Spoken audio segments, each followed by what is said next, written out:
Well, thanks, Amy, for making the time to be here. I'm super, super excited to do this podcast. Thanks. I'm excited too. Nice to meet you, Ethan.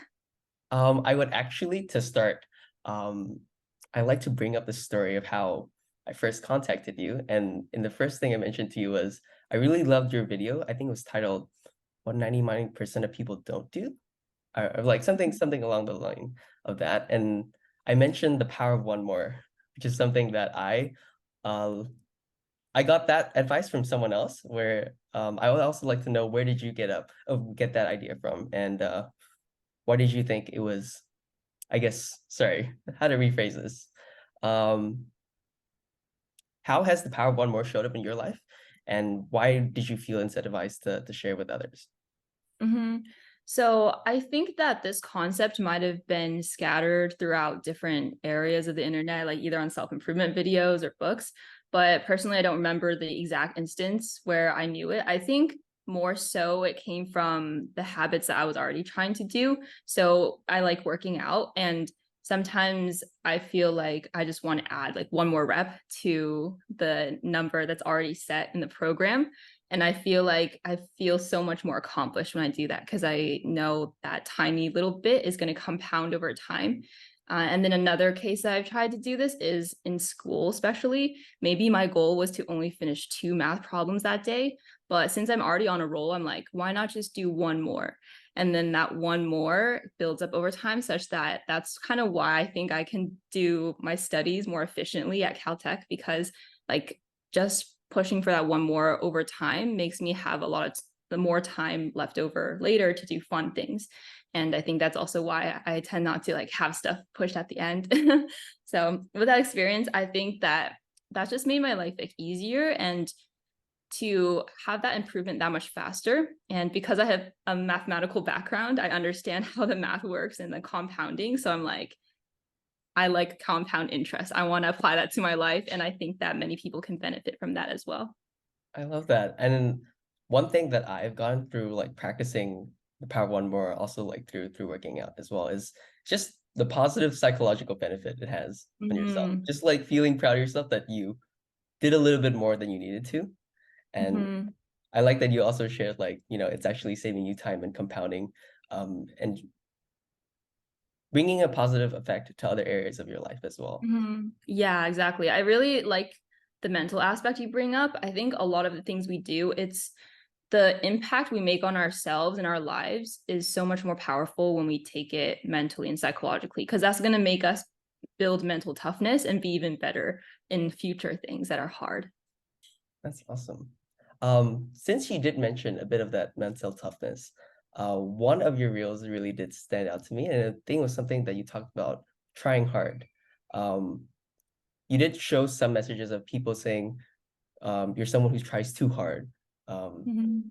what is your attitude towards, I guess, this idea of mental toughness and trying really hard, and how is it sort of, how do I say this? It's just, what are the different areas that you think trying hard has really um, helped you become who you are today?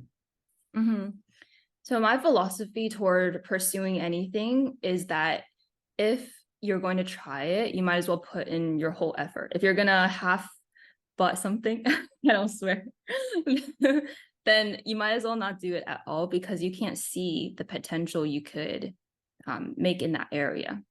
So that kind of happens in, the sports I played in high school and college, that happens in the academics, the clubs. And the way of like trying hard, I think, is also effectively. So in school, like for some areas I don't think are as important, then I wouldn't try as hard, but it's in the areas where I think I can gain the most value from. And that I think always by challenging yourself to try hard is a form that you can keep leveling up in like whatever you do, whether it's career or school. And then when people set high standards or you set high standards for yourself, you can always like be reaching that. And like for trying hard in tennis, for example. So I didn't play tennis like at all before junior year, but my friend suddenly convinced me to start with the team. And I was like, oh, I've never played before, but like this sounds really fun. So I'm just gonna try as hard as I can to make varsity.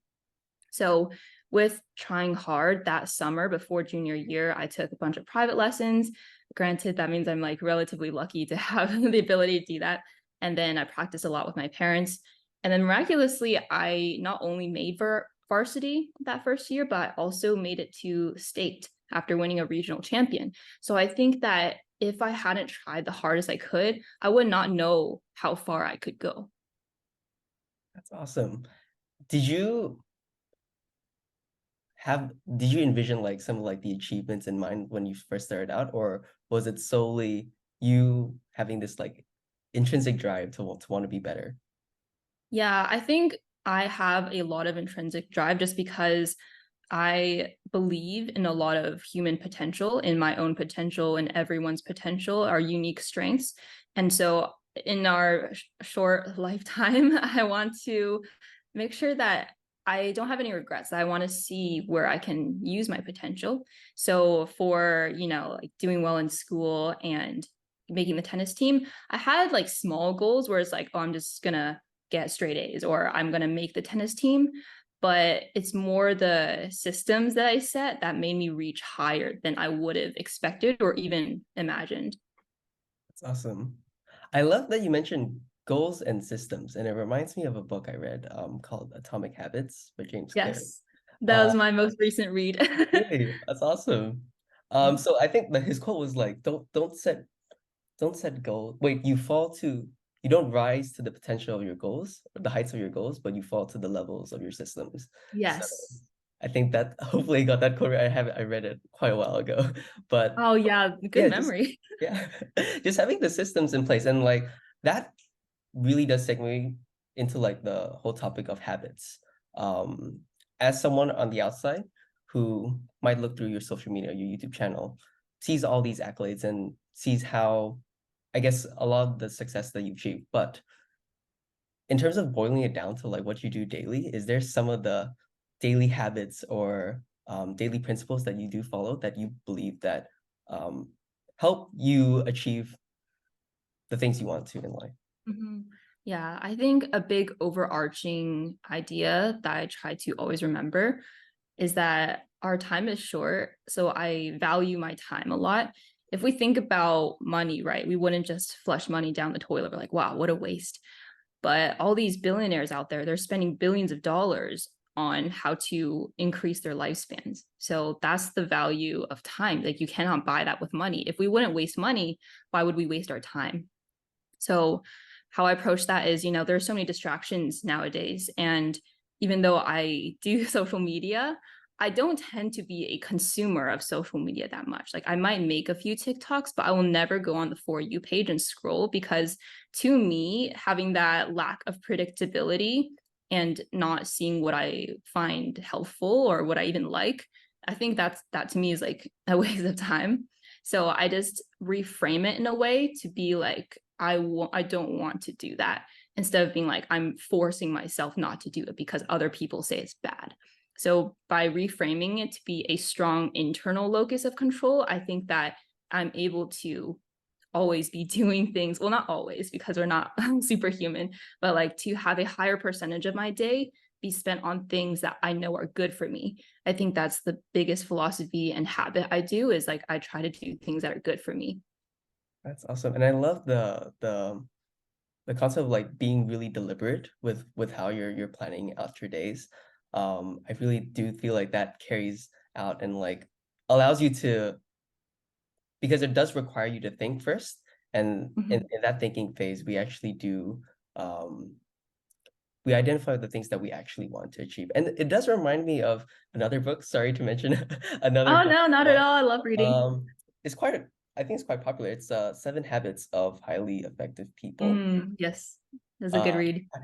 so like in his second habit, he speaks about scripts and like through our like childhood and like our environment, we're given like these scripts on how we deal with like our daily challenges and daily problems. But with our imagination and consciousness, we can actually rewrite those scripts into the ones that we want and to really align them with what our principles Mhm, are and to achieve the things mhm, that we do want to achieve. So mhm. I love that. Yeah, yeah, exactly. I feel like we underestimate the control we have over our own lives. Like, say, people who want to get an A in a class, right? If given the choice, like, do you want an A or a B? Like, they would say A, right? But then they wouldn't take those steps that they know deep down inside that they need to get that A. Yeah, it's having both the goal and also the system as well to have Mm-hmm. the goal to like guide you, but then when you're doing the day to day, we should be focusing on what we can do next, the next. Yeah, and it's like, yeah, and it's to make the actions align with what you say you want. Mm-hmm. I'm curious, where did the idea of like posting college videos and actually moving on to speaking about personal development come from Mm-hmm. and sharing this on social media and YouTube? Mm-hmm. Yeah, so when I went to Caltech, I was like, wow, this is such a unique school. It's like Hogwarts with the house system, with like how crazy smart the students are, and like everything's just so interesting. I noticed that there were day in the life of a Stanford student, of a Vanderbilt student, all those other top schools. And I was like, wow, there's no Caltech one, which I can understand why, because it's like super, super tough with the schoolwork. So on a lighter week, so actually right before that week, during an a cappella rehearsal, I was like, dang, someone should make a vlog. Like, I was thinking about that for 2 years since freshman year, and this was junior year. And so I was like, you know what, I'm gonna start tomorrow on Monday, and I'm just gonna just gonna push myself to film for a whole week. And I did that, and I loved it. It was pretty awkward, but I was just happy to capture that because I knew that a college experience, especially Caltech, was unique. And so then I started editing very lightly before suddenly COVID hit and we were all forced home. And then I realized that students could not see what Caltech was like prospective students from high school. And so I realized the importance of my vlogs even more than ever. So I reached out to Caltech admissions and was like, hey, like, can we share these vlogs specifically to those potential students? And they loved my idea. They actually ended up, collaborating with me about like reviewing the videos, putting them on the admissions website. So that's kind of where the start came from. It was having that connection and that impact already to have done something important. And I think through video, I realized how much I enjoyed just capturing those ideas, those moments, and being creative. So I kept doing it since I saw that, positive feedback loop. And then kind of going into personal development and I think, study tips with college admissions. It's always something that I've been very passionate about like how I think about my own life and spend my time. So I wanted to share those philosophies with other people since like I think in high school people would be a little surprised when I say I can still sleep 8 hours a day. And I was like, oh, I want to help other people achieve that because they literally can. That's awesome. Um, Mhm. just curious question.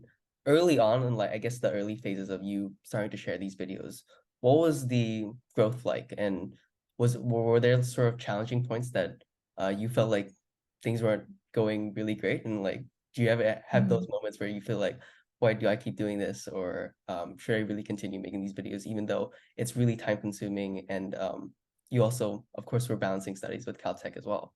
So Yeah, for sure.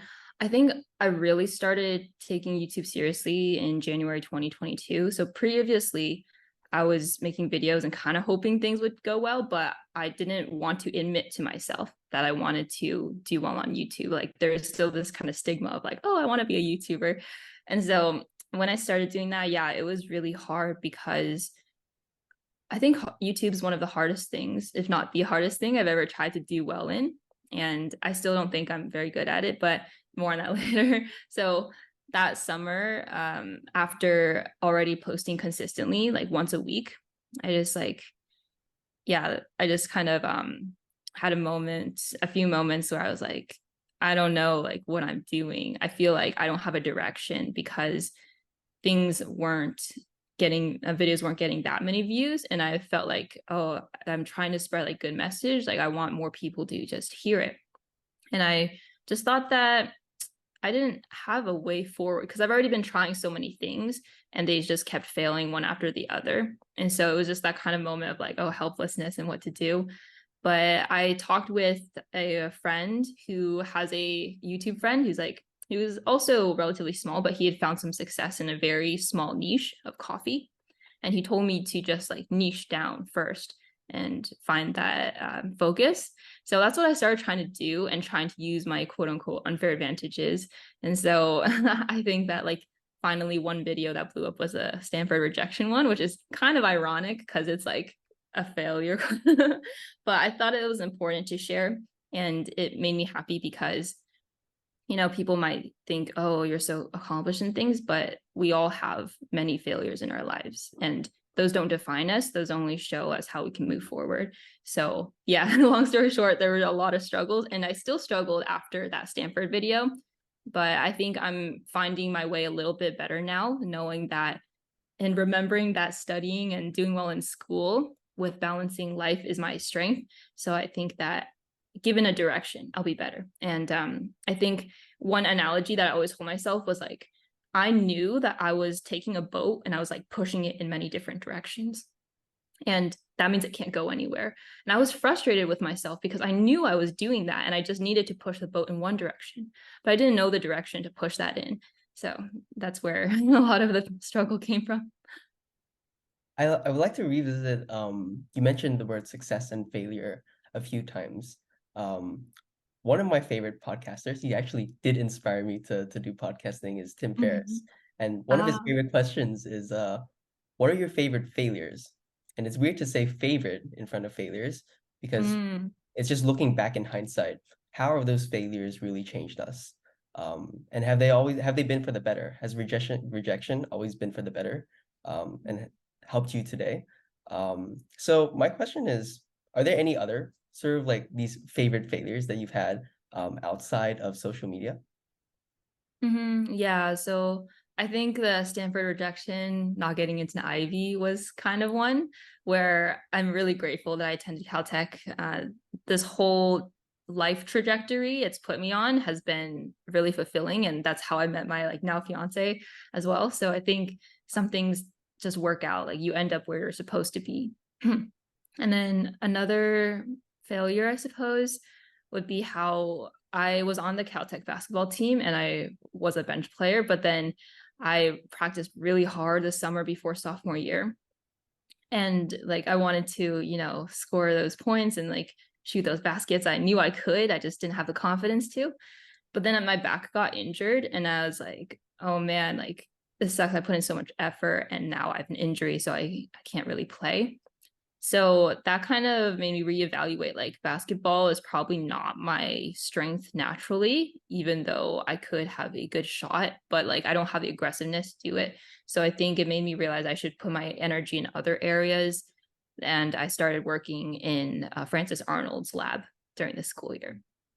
Could you speak a little bit more about Francis Arnold Lab? I'm just curious what it's about. Oh, yeah. So she is a Nobel Prize laureate of chemistry, I think a 2018 Nobel laureate, and she does directed evolution. And I was doing chemical engineering at Caltech, so I was kind of interested in the biology side, like doing biotech. So I wanted to get that experience, and she was so kind to let me work in her lab. That's awesome. So coming out of high school, you had this interest in chemical engineering, but today you're doing, I believe, consulting. Is that correct? Yeah, so I So, actually recently quit consulting, but we'll go into that oh, later. Yeah. okay. Uh-huh. I would just like to ask about, I guess, how has your view on career changed, knowing that MIT is also in the picture in the future as well? Um, Mhm. from chemical engineering to Caltech, how has that sort of like shaped how you want to build your career? And given that you did mention you recently quit consulting, Mhm. what does the future look like right now? Mhm. So, to start, I chose chemical engineering because I really love math and I had a good AP chemistry teacher. So I wanted to combine those into this package, like chemical engineering. And I thought it was versatile too because I cared about the environment, I cared about medicine. So I was like, oh, this is a way where I could potentially choose one or the other. So I went into the major freshman year. A lot of people were like, oh, this is the hardest major, but I stuck with it. I made some great friends. And then I did a biotech internship my summer before senior year. That's where I met my now fiance, Sean, and he did chemical engineering too. So he was like, don't stay in engineering. Like, I would have gone into consulting, go do consulting. And I was like, you probably know what you're talking about because you were just in my shoes. And so, very late in the recruiting game, I might add, I recruited for consulting, and luckily I got a role in a firm in LA. So, consulting, I did gain a lot from it, but I don't think I enjoyed it because it's not something where I felt like I could work smarter, not harder in. And I read a book called Millionaire Fastlane that really made me reevaluate how I was approaching life and what success was. So when I was in high school, college, like it was, oh, be the best or like be the top, like 2 straight A's, like that's going to set me up for life. But then in the job, I didn't want to go above and beyond. I was actually doing the minimum, like my minimum, like still good work, but not like trying to be on the fast track for a promotion. I realized that because consulting is so time consuming too, that and people just talk about health being as something that you'll have to sacrifice. I just found that so strange that was the default.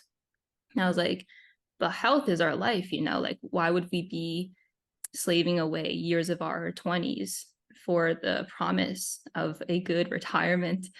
So that kind of reframed my mind a little bit. And while doing YouTube, I was like, I love YouTube. I love creating. I love this direct impact. And consulting almost became an inconvenience where during the day, don't tell my old boss, but I would work on YouTube videos. And like, if I had a meeting, I'd be like, another meeting, like what an inconvenience. So that's kind of the attitude I took. And when moving to New York, like I couldn't work at the LA firm anymore. So that kind of was that natural cut. And I wanted to leave anyway. It's funny, my Caltech chemical engineering friend in the same year as me is in the same firm. And we've been talking about quitting for so long. She's still there, but I got away. And to answer your last question about next steps, I'm currently working at an AI startup, and that's been really fun so far. That is awesome.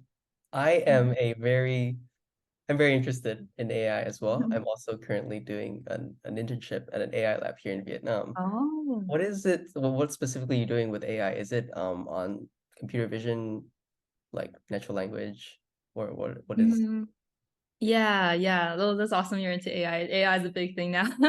So my company is called Shader, and they make these AR filters. So it's like right now with filters, if you want to make one on TikTok or something, you have to be on a computer, you have to have design and coding experience. But the goal is to use these large language models where anyone can just voice what they want the filter to be like, or you can type in a prompt like, give me green hair, blue eyes, Oh like wow. butterfly earrings, and then it would turn you into whatever you say. So, and then you can wear that AR mask, move around and stuff like that. That is very cool. So are you also like on the engineering side of that, like coding and Um, unfortunately, I don't think my Python skills are like enough to do that stuff. I probably could learn it if I really wanted to, but I'm on marketing. So oh, they found that I'm into social media. I can grow platforms and things like that. So, um, yeah, I'm doing that side, but also involved in product a lot since I test it and I give like recommendations of how the user experience can be improved. that's awesome. Um, since you did mention that, I'd like to revisit just a little bit backwards. You mentioned that when you were doing, we won't tell your boss this, when you were doing like consulting job by day, you find yourself, doing editing and doing social media and building your content business on the side. How do you think that the trope that people need to get like graduate from a top school, get a high paying job, work for retirement, how do you think that trope has changed today? And what are the interesting ways that you find, because you also have quite a few side hustles as well, what are the interesting ways you think people are able to make money today? Mm-hmm. Yeah, it's funny because I've been talking about this with a lot of people similar to me. Like just yesterday, a really awesome girl who graduated from Wharton and is also in consulting, but she's like, oh, I don't know if I want to do this. Like climbing the corporate ladder is not something I want to do anymore. So I think, especially for Gen Z, like maybe we're no, definitely we're more privileged than the previous generation. So in a way, we're kind of questioning, oh, is this the way it has to be? Because I guess we have the privilege of questioning it. So for many of us, I think the idea of working 40 years until retirement has been like just realizing how crazy that might be, especially if it's a job that you don't like. And I think the default sense is like, oh, you're going to be working a job and a job's not enjoyable inherently. So I think through reframing the importance of our job and our career, Gen Z has been more interested in side hustles and finding meaning in life outside of career, or turning that side hustle into their career, hopefully, if they do well enough. So yeah, let me know if that answers the part about the trope. I think right now a lot of people are just questioning like, oh, do I want to climb the corporate ladder? And like, do I want to use my 20s for something else and take more risks? So for me, like my side hustles are YouTube. I do some tutoring on the side. I'm probably gonna take on a student or two for like college consulting this season. And I think those are my main ones. And yeah, I think those are my main ones. I've been trying to cut out like other ones because I just like I need to be more focused. But yeah, I really want to build up this YouTube side and make it so that, you know, I don't think I would ever do it full time, but I wanted to be a source of income where, you know, I can treat my parents however I want. I can go and visit them whenever I want. And I think it's more for like how I want to spend time with my family and like be able to take care of them. That's like the motivation behind additional sources of income. Yeah. And I feel like a lot of like our environment and how we were brought up, like that affects how we view our own career. I guess like you mentioned before, the distinction between Gen Z and previous generations is that we've grown up in a more privileged environment Mhm. and we have, I guess, the benefit of being able to Mhm. think of other things like work-life balance and finding meanings in the thing that we do. Mhm. Whereas I guess looking at my parents and my dad's Mhm. friends, they grew up in really harsh conditions and like working really hard was sort of the only way to escape that sort of Mhm. situation as well.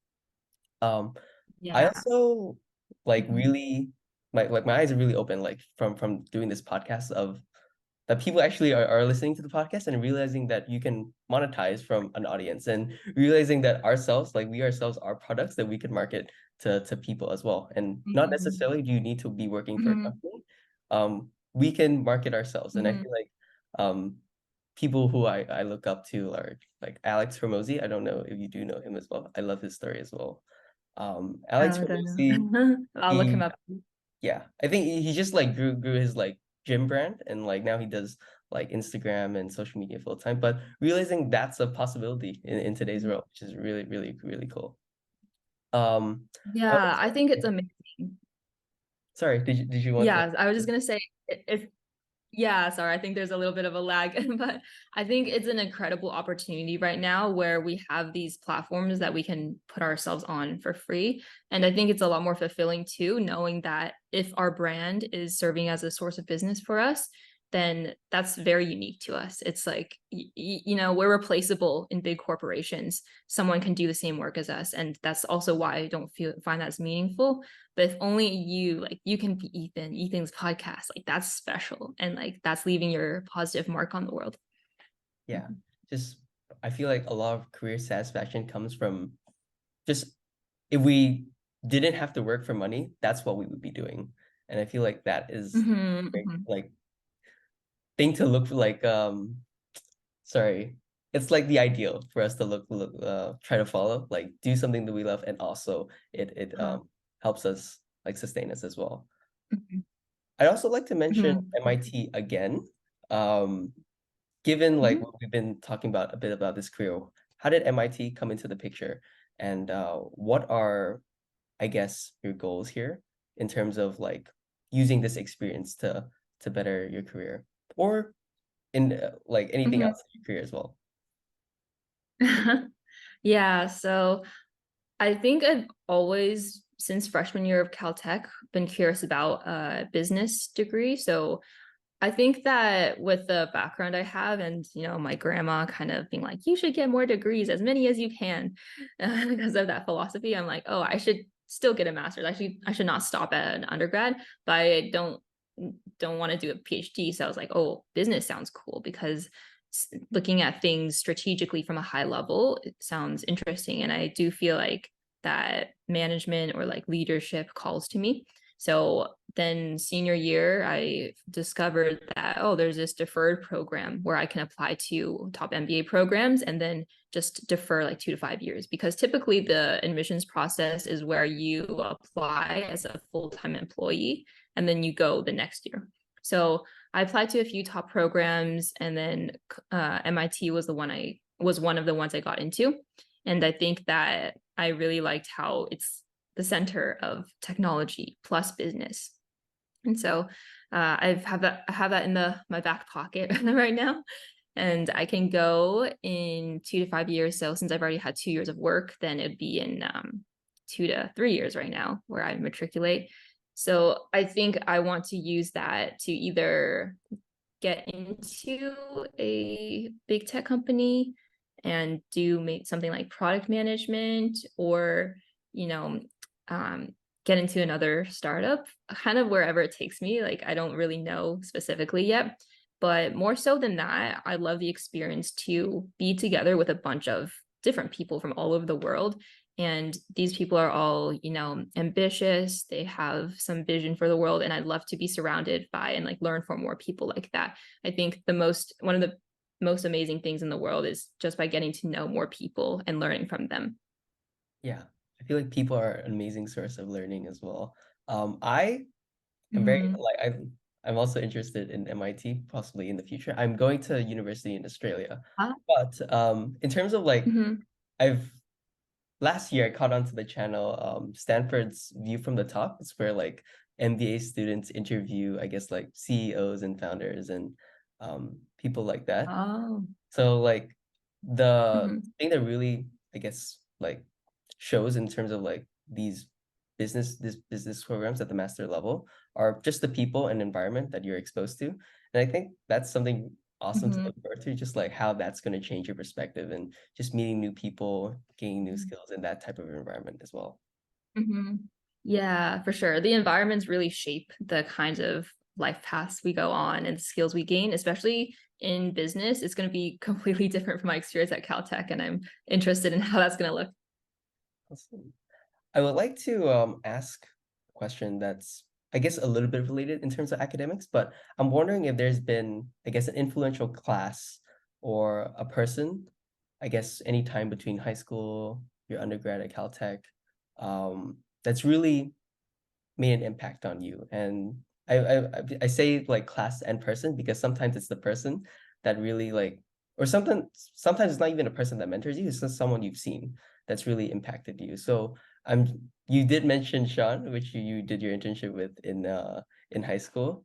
Um, I think I'll just leave it here. It's just in terms of big influential classes or people that have really shaped you today.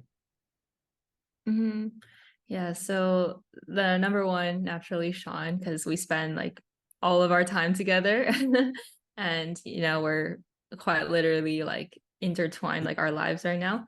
So he really put me on this different path of getting into the business world, and he's super supportive to make me really be able to embrace this new path I'm on. And honestly, I think it's something that my parents are a little worried about. So to have this support system within like my now family and to go on this different route, I think it's like really, really made me be able to do things like YouTube in the first place and to lead to opportunities like this, which I'm really grateful for.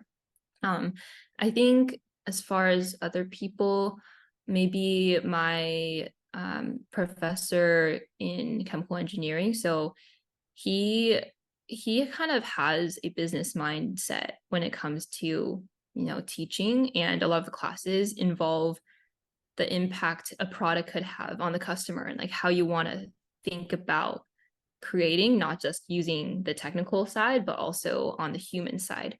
So he's impacted the way that I think about the end user. And I think that's helped a lot in terms of consulting or when thinking about how to make YouTube videos. And he's really emphasized to me the importance of connections and like just really genuinely wanting to help people. And so I think that people like that have really inspired me to kind of pass on the light that he's given me. Awesome. And I love like the intersection between really technical knowledge and also, I guess, on a more personal, emotional level, like knowing your user and being able to bridge those two, to create solutions that actually improve people's lives as well. Mm-hmm. Yeah. So I feel like for most of my time, like in school, especially because I've been so focused on STEM and like being good at math, that you sometimes don't realize the human implications of like what you're trying to do, and like impacting humans at the end of the day is what helps you get success or make more money, right? Because I think it's from like other people. And I think I underestimated the value of soft skills until more recently. Awesome. I would actually like to, I guess, rewind a little bit back, Mm-hmm. when we were talking a bit about social media and you being able to share your content to your audience. I'm wondering how you strike the balance between being a guide versus being a guru, and I would like to explain this a bit more. It's just someone who's also on this learning journey. Like, I don't have like the guru is someone who has all the solutions and they're sort of like here to show everyone the way. Whereas the guide is someone who's on the same journey, just a few steps ahead, and looking back and helping the people who Mm-hmm. are on that same journey. So, do you ever find it Mm-hmm. difficult to not portray yourself as the guru? And how are the ways that you also show that, hey, I'm also on this journey as well, but I want to help Mm-hmm. you as well. Hmm. Yeah, I definitely have trouble with that because I really want to do more academic and like how to do well in school, but I'm not in school anymore. So I think the only way that I could portray myself more as a guide is to say that, hey, I'm still trying to employ these techniques in my daily life, and learning is a lifelong journey. And that's how I'm showing you that you can do well in school, but these are also skills that you should take in your life. So that's kind of the approach I'm trying to take, where I think the way that I approached getting good grades was a way that you can be successful in life as well. But yeah, with the guru part, I struggle sometimes because I feel like it's really important to establish credibility. And I do have that credibility where, like, I'm a valedictorian, Caltech, right? But in a way, I kind of hate that part of the video because I'm like, oh, I'm such like bragging. But I think it's important to make me stand out, because when other people are teaching health advice, they'll say, I'm a nutritionist, I'm a doctor. So that makes them trust them more. And so I think that part is important, but I do worry that then it makes me sound like, oh, I'm already done. This is why I'm the guru, and this is why you should be like me. Yeah, I think that's just, I guess, playing by like the it's just the playing field of social media and being able to capture people's attention. If you don't just capture the attention through, I guess, those credentials at the start, people just miss out on the rest. Um, I guess if you Mm-hmm. were to mention like Caltech and all those other things, like that would make sharing your wisdom and advice a lot much harder. To not have that, I guess, initial first impression that people get from watching your content. And that's of course something that like I experience as well. And after that, you just go through the content, you just realize that this person has a lot more to offer that doesn't really show in Mm-hmm. the title as well. Um, Mm-hmm. you do share a lot of Yeah, that's your, I guess, struggles on social media.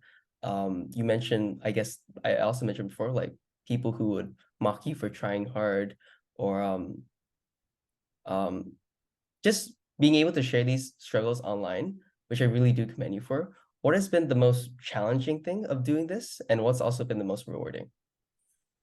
hmm Yeah. So yeah, thanks for mentioning that the credential things make sense. I do hope that like later then people can realize that I'm more of a real person with the struggles and things.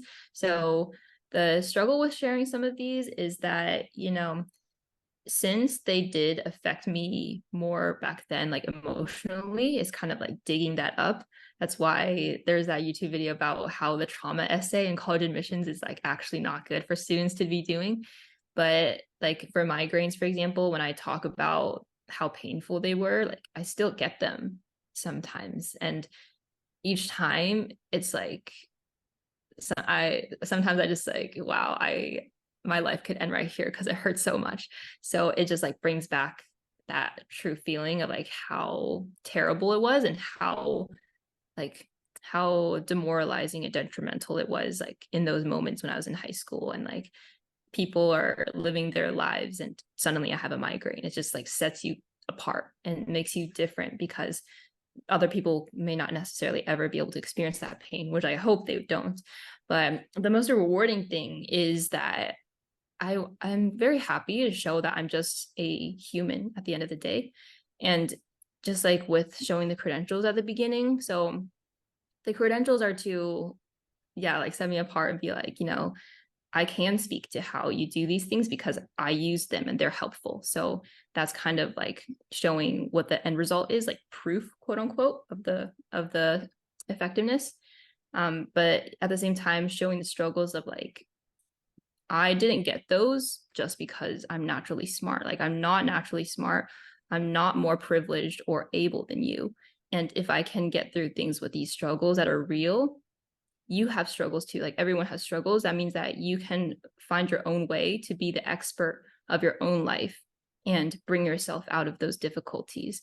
It's not like when you have this problem, you do this tip. It's not like I can just give you a list of 5 tips and that's going to solve your life. What's more impactful is if you know that people had struggles like you do in this moment and inspired by how they got out of it, but not exactly do what they did, because your life is unique to yourself. So I think I want to inspire more than like tell what you should do. Phrased that really beautifully, and thank you for sharing that as well. It does remind me, Mm. sorry again, to mention another person, David Mm. Goggins. Oh Um, no, don't.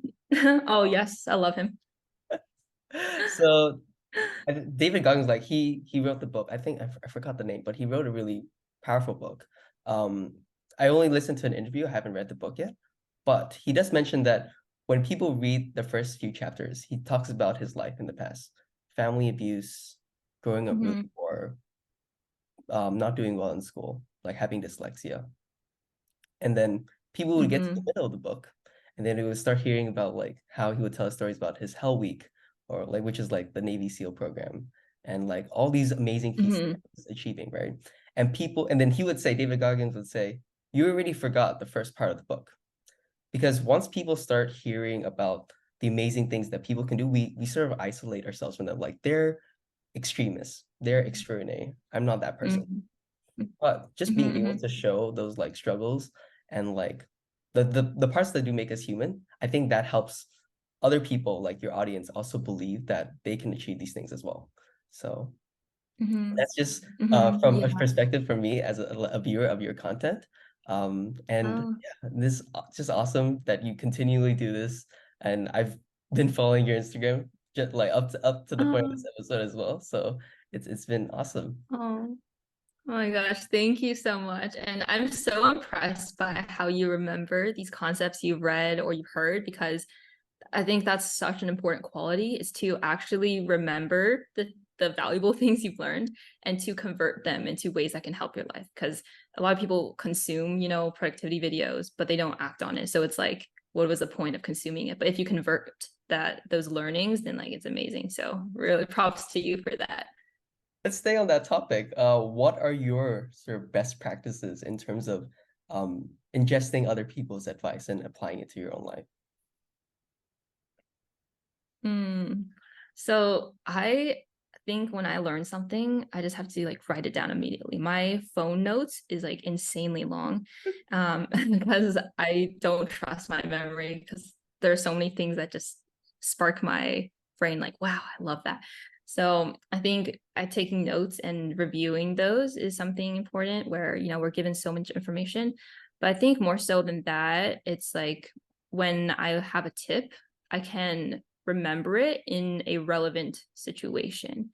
So it's hard to think of a specific example right now, but I think especially with atomic habits, that how I am converting those tips, like that I would, when I go and work out, I'm listening to it, or I remember what he says about those little things adding up, and it relates to that exact moment of working out.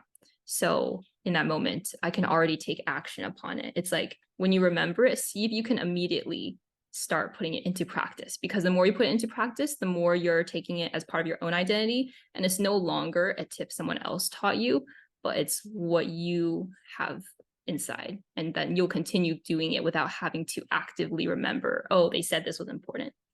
Yeah, it's just like once you actually apply it like just the first time, those like examples just keep reappearing.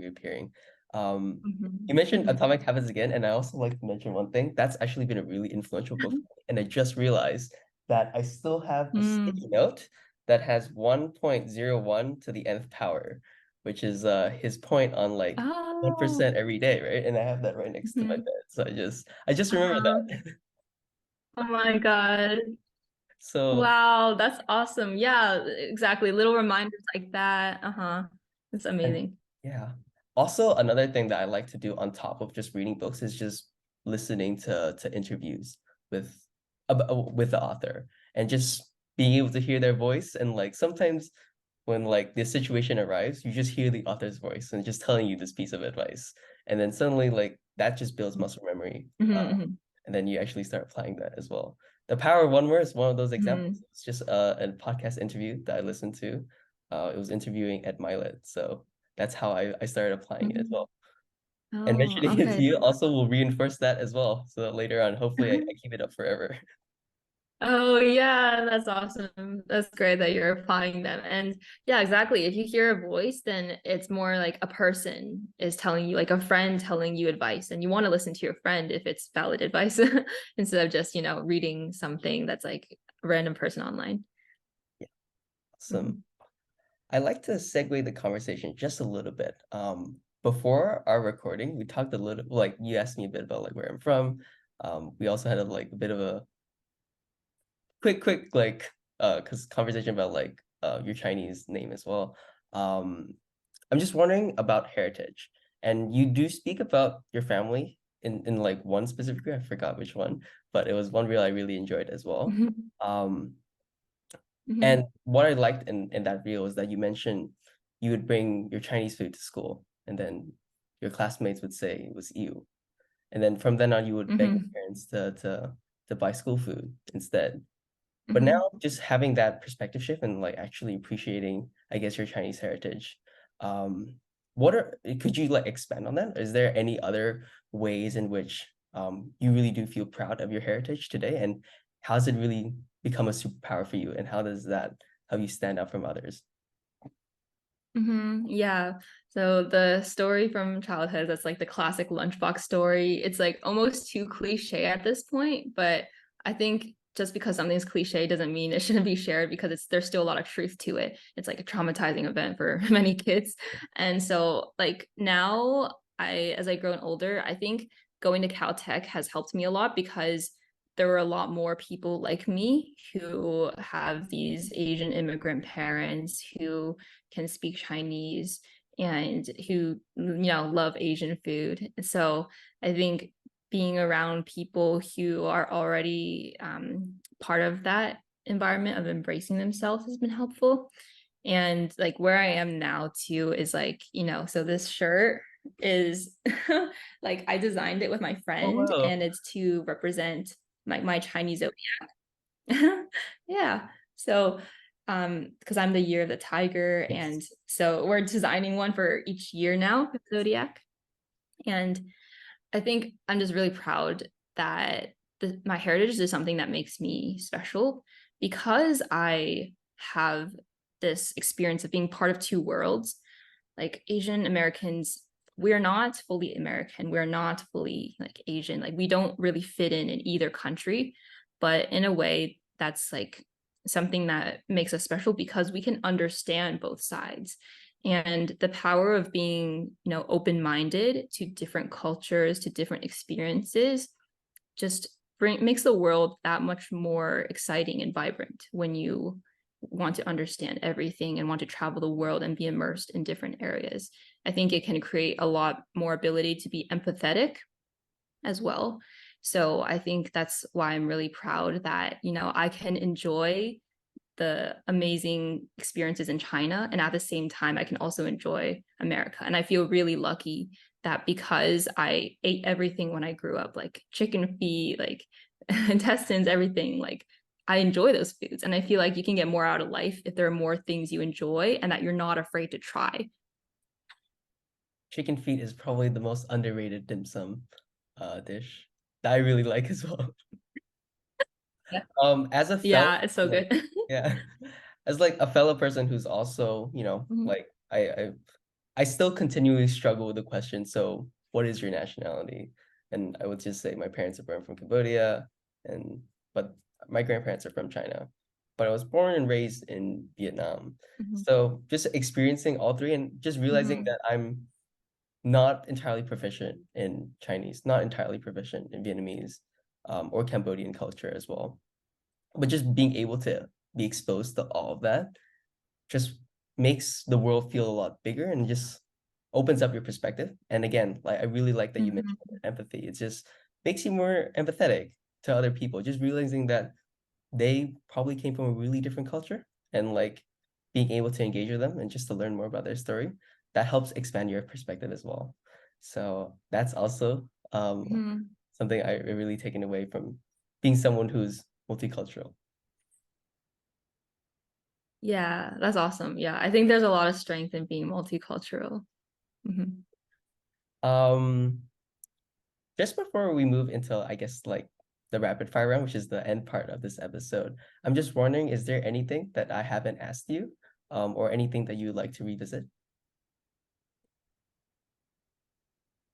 Honestly, I think that your questions have been really amazing. You're a wonderful podcaster, so nothing comes to mind right now. Thank you. So this has been so fun so far as well. I hope this rapid fire round will be very interesting for you. So this rapid fire round was Mhm. inspired by another podcaster I look up to, Jay Shetty.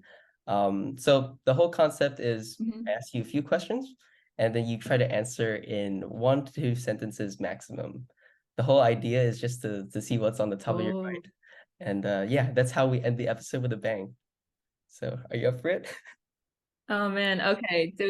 Yeah. Do I have time to think about it, or is it like I Yes, have to you can take answer your time to immediately? think. So it's like, I think rapid fire is misleading okay. name, sorry, but the whole point is just short, concise, whatever comes up to the top of your mind.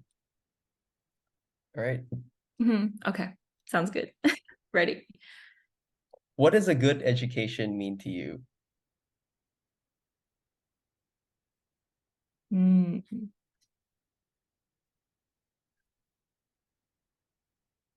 Education to me is much more than school and degrees. A good education is having your mind expanded by getting to know different people of different cultures and to have your own learning day by day with your own experiences and pursuits and being able to reflect on that. So, yeah, I think that's 2 sentences. Also, you really pressed the limit right there. It was awesome. What is something that you used to value but no longer do?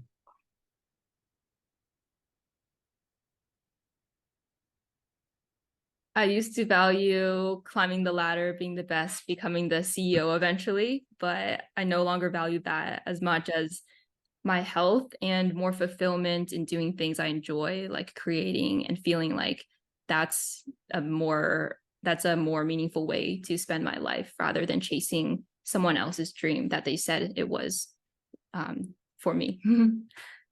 Beautiful answer. This is the first time I'll ask this question in the podcast. You can invite three people Mm. to a dinner, past, present, or future. Who are the people you're inviting to this dinner? Oh, 3 people. Heard one, so Past, now present, or three. future. Okay, so I think number one would be Michelle Obama. Number two, Taylor Swift.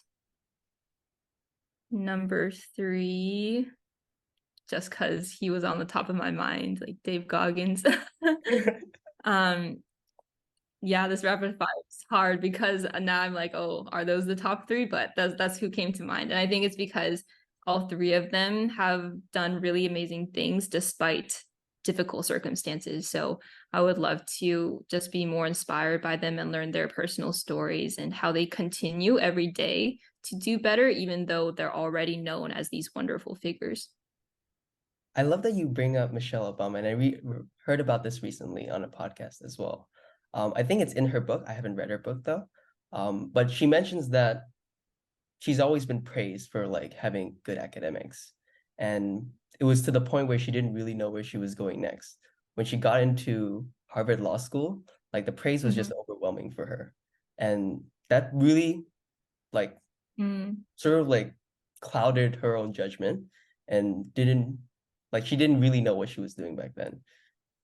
It's just like we tend to follow where the praise is like we follow because when people praise us, it's like sort of like this reward, and we continue wanting to do that, and not really sitting mm, back and like looking at the big mhm. picture. Is this what we really want to do? Gladly, Michelle Obama did that Yeah. turn, and then she's like an awesome, awesome person today. One of my best friends is really Mhm. looks up to her as Yeah, well. yeah. That's awesome. Okay, fourth Yeah, question. exactly. I feel like I read. Sorry, Oh, I think we're like a bit lagging, so that's why. sorry. I think You go there's. on, you go on. Yeah, yeah.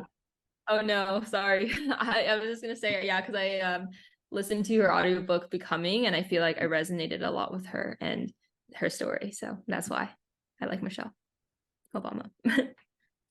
Fourth question for you. Best purchase under $100 and why?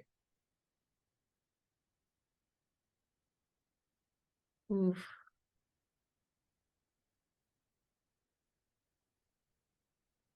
Hmm. We've had some really interesting answers for this question so far, so the pressure is on. Man, I feel like there have been a decent number of good purchases I made recently that have made my life easier. Let's do two or three if Mm, you want to. I actually don't remember. You can Okay, name a few so if it's I too think hard. one, I don't remember. Okay, okay, sorry. I think one, if it was under $100, is my water filter. So I learned recently that the water everywhere is like really bad. Like it has a lot of things inside. So I got this reverse osmosis filter for water because like, health. And then related to that is another water filter for my sink actually, because I found that my eczema, like my skin disease, was coming back. And for the longest time, I couldn't understand why, because I thought it was, cured back then. And with a sudden realization, I thought that it was the hardness of the water in like Southern California. And once we bought that hard water filter, within a couple days, my eczema on my hands was gone. And I was like, this is magic. Like, I'm so grateful for this filter. It's crazy that we live in a world where the things we use every day, like water, the food we eat, may not be trustworthy or good to us. Two follow-up questions. I hope this like what is eczema and what is hardness of water? Those are two unfamiliar terms to me. Mm. Oh, yeah, sorry. So eczema is a skin disease where your skin will get really dry, red, itchy. So I had it as a baby so severe that as a baby, like you can't control yourself. So you like scratch yourself and like it'd be like bloody. And like I still have a few scars from back then. So the idea is like, I thought it was fully cured by this Chinese medicine doctor. I hadn't had it for like 21 years. But then suddenly, since COVID, maybe I was washing my hands more, using more hand sanitizer, then it came out again. And then hard water is basically where your water mineral concentration, or like the not minerals, but it's I think the hard metals, that concentration is a little too high. It's like higher than it should be. Oh, okay. Moral of the story, filter your water.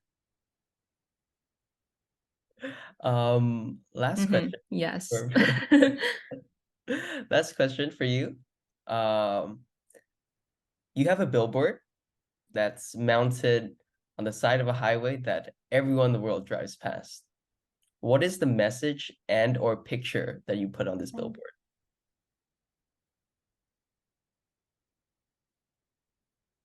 Whoa.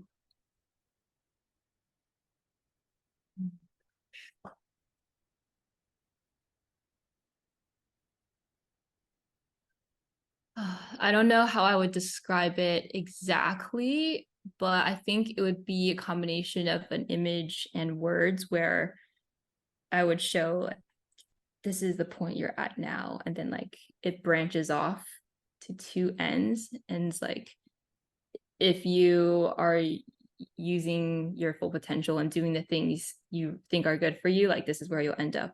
And then the other line is like, oh, this is where you might be different if you weren't to do that. And I think it's to visualize, to paint the picture of like, this is what your life could be like and or you have the potential to do. So I think that can motivate some people. And I think it's a good reminder. I like the symbolism. It also feels like, like exits of a highway as well. I don't know if you're trying to do that. You're right. Oh my gosh, you're right. That's smart. Yes, that's perfect then. Makes me even more certain about this answer. Yes.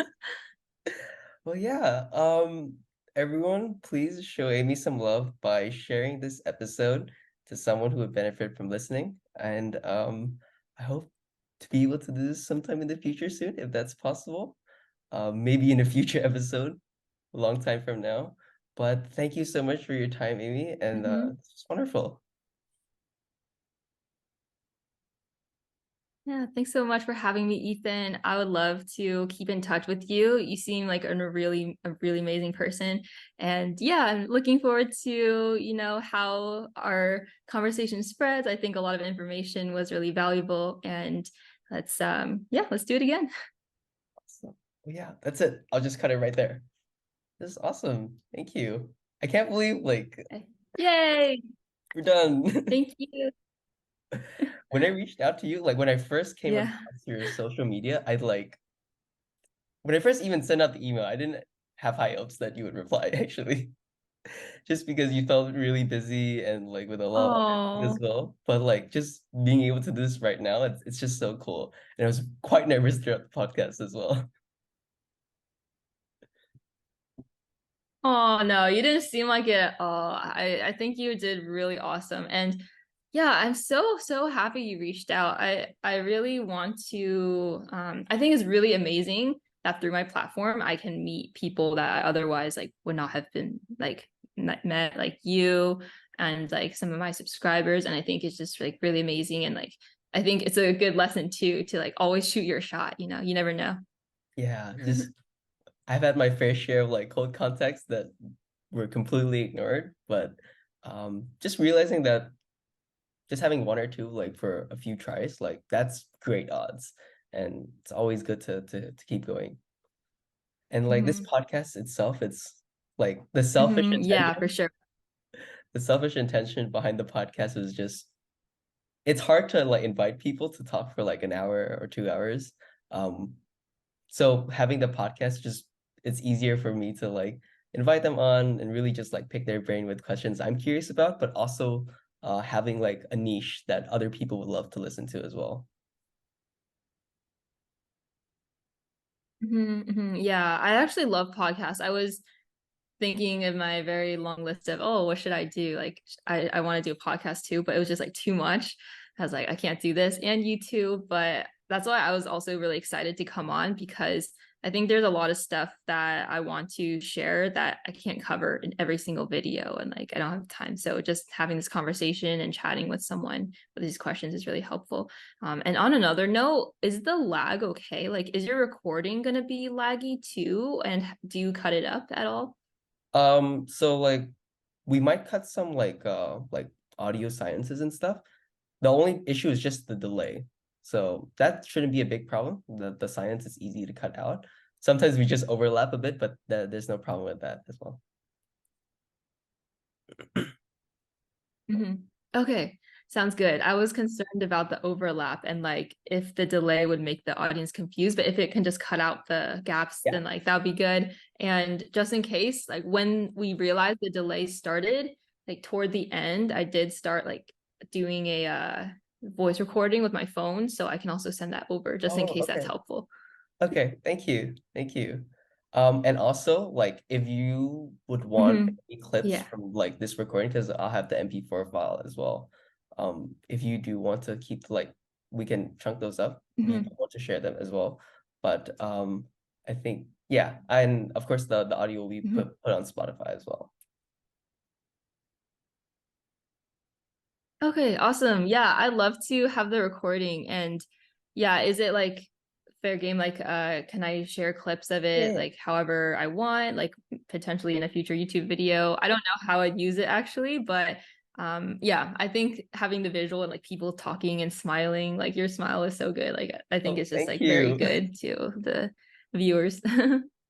So, Hmm. we have an editor that will help edit the, like, we can make a reel from it, and then I can just send you like specific parts, like when I first ask a question, and then you go for Mm. the response. Like, I can chunk some parts for that for you, and then I can send over, Uh, and I can send the whole file as well if you would like that. But the whole mhm. file is quite big, so just to save you some time, we can cut that up, just like some specific Oh, okay. send over as well. Also, like that's Mhm. also for the podcast as well, like Yeah. Okay, the Instagram. chunking sounds Yeah, just to like make reels and like try to promote it a bit more. good. Trying to grow my podcast a bit more. Yes, for sure. Yeah, yeah, for sure. I'll definitely promote this episode. Yeah, send me the link once it's done. I'll put it on all my socials. Like, yeah, I'd love for people to hear this. Thank you. Oh my God. Mhm. And yeah. So what are you doing now? Now that so you're just working at the AI startup like by day, or is it like just Monday to Friday? Mhm. Yeah, so Monday through Friday, working at the AI startup. And then it's like it's work from home. It's kind of on my own schedule. I don't have that many meetings. So I like it. I like the flexibility. And it's more entrepreneurial too, since I just have these certain goals I want to meet. But then, how I do it's kind of up to me. And also congratulations on I forgot to say this in the episode, but congratulations on your engagement with Sean. Oh, thank you. Thank you. Thank you so much. It's like so crazy because I still feel like I'm an 18-year-old. Um Is there? I was actually trying to find like Sean's like profiles or anything, but I'm not sure if he like has those public. He just seems like a really interesting person as well, just because he shows up in your reels every now and then. Yeah, he only has a private account, and I purposefully don't tag him or do things because I also have another private Instagram account, which Mhm. I like Yeah. never post on anymore. But it's so, the internet's a weird place. I want to protect some people. Yes. There's one side like I guess like I also like to divide, but the podcast is something else. Like the podcast is guess is just like I consider like I guess of a service project.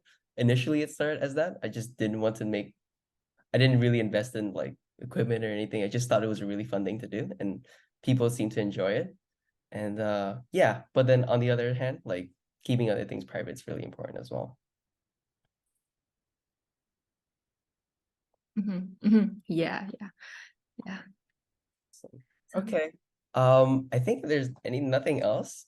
I think we could start here and I'll update you about the progress on the podcast. But yeah, I think this is it. Thank you so much mhm. for like making the time. This is I keep saying it, but it's just Yay! been really awesome. Oh, thank you. Good job to us. We got through it. My first time, my first podcast. I will remember this forever. So thank you for the invite. And then you will have a podcast in the future, maybe. Who knows? If you had a podcast, what would you call it though? I'm just Yeah, we'll curious. see. We'll see. Maybe I'll. Oh man, I was thinking that I would call it something with A, like A team A something, just to like emphasize, like, oh, because my brand right now on YouTube is kind of like, oh, how to get an A in life, right? So I just want to incorporate that somehow because it's also the first letter of my name. By the way, I love your Instagram account, like the music one, A Sharp. It's such a creative name. It's really cool. Oh, thank you. Thank you. I don't even remember if it was my idea, my sister's, but yeah, we like it. Thank you. Awesome. Okay. So not to take up too much more of your time, I'll just update you through, I guess, email or Instagram works better for you. I can do both. So Maybe I think Instagram is fine or email. Honestly, whatever's more convenient for yeah. you. I think I put you as a primary contact in Instagram. So either way, I'll get your stuff. Yeah. Okay. That's it. Okay. Thank you so much, Amy. And I think we'll talk soon. Yeah. Okay, yeah. Thank you, Ethan. Talk soon. Keep in touch. Thank you. Have a good day. Bye. Okay, bye.